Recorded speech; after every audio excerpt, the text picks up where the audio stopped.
What if I told you that two $2,000 drones took down an $80 million Russian warship in what Moscow considered their most secure naval stronghold? The events of August 28, 2025 is a modern retelling of the David versus Goliath story. At exactly 3:20 a.m. on August 28, 2025, a Buyan-M warship belonging to Russia's Black Sea Fleet, worth nearly $80 million, was docked at Military Pier No. 2 in Temryuk Bay, more than 65 miles from the Ukrainian front line. This was an inland area considered by Moscow to be untouchable. The vessel had just returned from a strategic Kalibr strike mission and was now in resupply mode, refueling, activating the cooling system, and especially reloading 8 Kalibr-NK cruise missiles, each worth over $1 million with a range of more than 950 miles, capable of reaching any city in Ukraine. On the deck, a group of officers was gathered raising vodka glasses to celebrate the recently completed mission. The combat crew was rotating rest shifts. Some had fallen asleep at control stations. No one knew that just over 6 miles away, a high-speed boat bearing civilian markings was silently gliding across the water, slowly approaching the bay. From the outside, the speedboat looked like a regular fishing vessel, but inside the cockpit were 2 Ukrainian soldiers from the 73rd Naval Center, dressed in fishing jackets and Russian-style fisherman caps. Behind them, in the storage compartment where there should have been styrofoam boxes filled with squid and herring, were 2 Beaver model FPV suicide drones, heavy configuration, equipped with 8-pound armor-piercing warheads, night vision cameras, and internal navigation systems independent of GPS. The defense system around Temryuk port, where the warship was docked, was extremely dense. It came with a Pantsir S-1 system specialized in intercepting UAVs and cruise missiles, 2 Podlet K-1 radar stations on active duty 24/7. This meant every layer of armor was active. Any unknown object that appeared would be shot down almost immediately, and so the Russian Navy believed Temryuk Bay was a steel nest where no UAV could get close. But that was a fatal mistake, because at exactly 3:27 a.m., when the boat was just 3 miles from the target, right on the outer edge of Temryuk Port's surveillance ring, the 2 Ukrainian soldiers in the cockpit moved quickly. They removed the gray camouflage tarps covering the back compartment. From beneath, 2 FPV drones emerged. Each drone was about 4 feet long with a wingspan of 5.5 feet. The body made of fiberglass composite, ultralight, low thermal signature, matte gray to blend in with the sea. The first, codenamed Thunder, controlled by the primary group, was programmed to fly directly toward the surveillance radar tower to disable the main radar system, temporarily blinding the Russian warship. The second, codenamed Vitplata, Retribution, operated by HUR Special Operations Forces, would follow from a 30-degree offset on the right flank and strike the Kalibr missile launcher amidships, which held all 8 Kalibr-NK cruise missiles. If Thunder succeeded in blinding the radar, Vitplata would have the chance to pierce the final armor layer and strike at the heart of the warship, where not only the missiles were stored, but also the fire control command center. But with Russian defense systems this sophisticated, even the slightest miscalculation would mean certain death for both drones and mission failure. At exactly 3:29 a.m., the first UAV was pushed off the launch rail at the stern of the boat. In just 3 seconds, the high-speed electric propeller activated. The UAV accelerated and took off, flying just above the water's surface. From that moment on, the boat had completed its mission.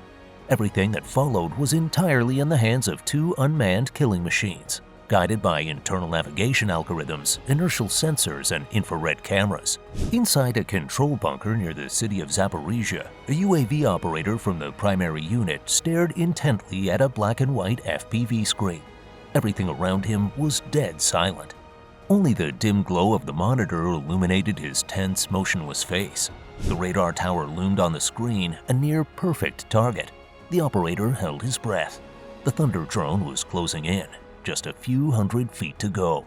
The distance readout showed 950 feet, then 800, then 650. Still no reaction from the Russian vessel. Its radar kept rotating, unaware of the incoming threat. The operator tightened his grip on the control stick. The countdown began. 5 seconds, 4, 3. In that instant, everything went still. 2 minutes later, a bright flash erupted directly on the main radar mast, followed by a white plume slicing across the deck. Flames burst out on both sides like massive welding torches. Shrapnel scattered, splashing into the sea like fireworks. Just 0.7 seconds after thunder struck, the entire surveillance and navigation system of the Buyan-M simultaneously shut down. The main antenna was ripped from its rotation shaft and flung across the deck. The signal transmitter shorted out, sending sparks into the equipment compartment. The explosion's heat singed auxiliary sensor clusters.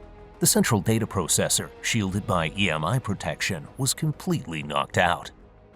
The Buyan-M, once a powerful long-range strike platform, was now in a state of temporary tactical blindness. Phase 1 was complete, but the deadliest strike was yet to come, and it would target the ship's most vulnerable point at the exact moment when Russia's defenses were completely down. The ship's commander immediately gave the order: run a fast diagnostic on the sensors, possible electronic warfare attack. But the responses were hopeless. Main radar completely destroyed. The Buyan-M now had only one hope of survival: the Pantsir S-1 close-in defense system with an engagement range of 2.5 to 3.5 miles, but it had to be activated manually by the crew. However, after a thunder strike, the control center had been destroyed and cabin temperature surged, making it impossible to trigger the support defense system. Part of the composite shell on the command tower was ripped open, allowing sea wind and carbon dust from the blast to pour in. And this still wasn't the end. In just 6 seconds after the first strike, from the port side, a small gray object skimmed the surface at nearly 95 miles per hour, heading directly for the Kalibr launcher section amidships. It was Vidplata, Ukraine's FPV drone known as Retribution.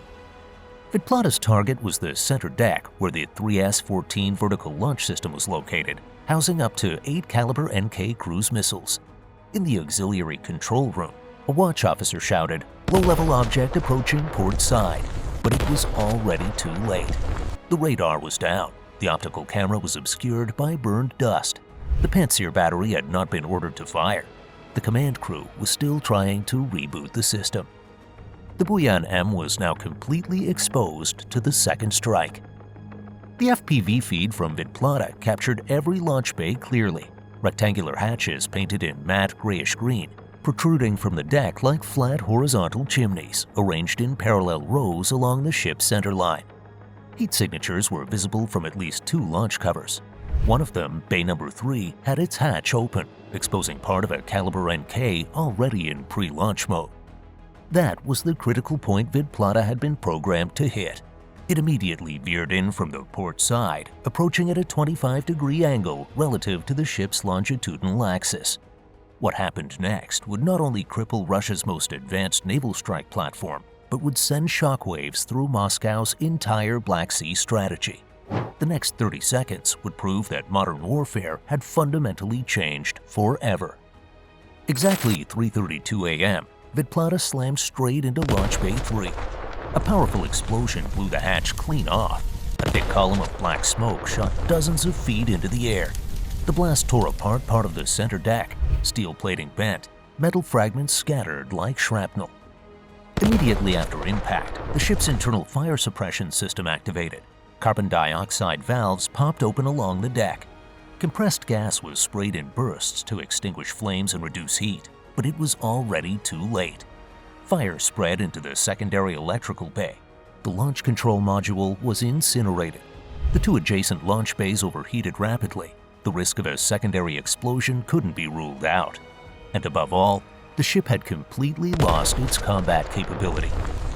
After the blast, the vessel began tilting 3 to 5 degrees to the right, an obvious sign of internal imbalance or a flooded technical compartment. Crew members rushed to inspect the deck.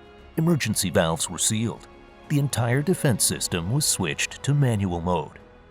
The UHF banned internal military communications channel of the Black Sea Fleet received the message, "Buyan-M warship B-38 attacked, radar damaged, Kalibr system damaged, requesting support and tow back to Temryuk."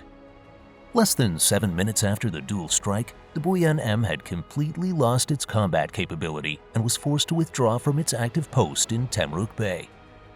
For Ukraine, This was a clean tactical victory achieved at less than 1% of the cost of the target, yet with an impact that could shift the balance of power for days or even weeks. The strike dealt a blow to the confidence Russia's Navy once had in the supposed safe zones of the Azov interior. From this point forward, any Russian vessel operating in the area, whether it's a Buyan-M, a Steregushki class, or a logistics ship, must now face the ever-present threat of UAVs that cost less than $2,000 apiece. If you enjoyed this video and would love to do a deep dive into videos like this, check out our video of a Ukrainian drone attack on a Russian railway. Link in the description below.